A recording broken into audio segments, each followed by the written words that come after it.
Is teacher and former University Challenge contestant Bobby Seagull, who teaches maths at a school in Newham. Bobby Seagull, thank you so much for joining me. We just saw there one school in Balham, a family, struggling to cope with homeschooling. As a teacher, how does it feel to hear that schools are having to appeal to the community for donations of laptops as opposed to getting them from the government as they've been promised? Yes, watching those reports, to be honest, is absolutely heartbreaking, because I know, as someone that's benefited from a good education myself, that education is the real chance for people to really advance and progress themselves academically, intellectually, socially, give themselves and their families better financial opportunities. And we're seeing right now, during the COVID pandemic, that there are students out there, many students, that are having a damaged education because they're not being able to access online teaching, be it through, again, laptops being provided, or perhaps even technology issues in terms of broadband connections as well. Now, we hear from the government, don't we? It is committed to ensure that no child falls behind. But in reality, this has happened already for so many disadvantaged children in the capital, but across the country as well. And it could be even worse. Yes.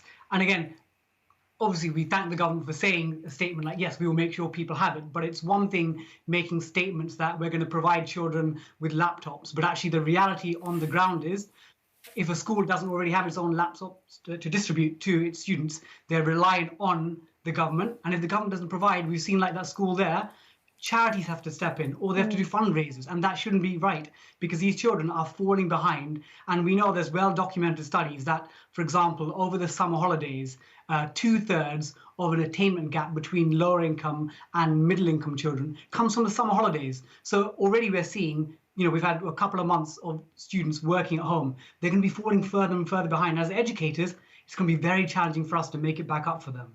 You mentioned the summer holidays. They're only a week away, I think. Not that long, are they, to go?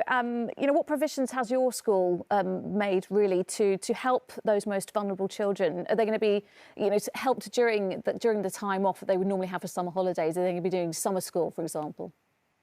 So at the moment, with our school, we're privileged enough so that all students who needed a laptop were able to get a laptop. But in terms of the summer provision, it is a summer holiday for both staff and students. And if students want extra support, additional help, it will be provided. But again, it is a summer break. But again, our main concern is we've had a period from March till now where a lot of students, of course, at home, again, even if they've got a laptop, we're assuming they've got reliable broadband connection. We're assuming that they're in a family with only a couple of people. So if you've got 3 or 4 or 5 kids in one house all trying to use internet at the same time, it doesn't quite work. So again, it's one thing talking about making sure kids have got laptops. We've got to make sure they've got the right environment. Do they have study places to work? Are their parents able to help them with internet connection? So actually, it's a bigger issue than just giving a laptop.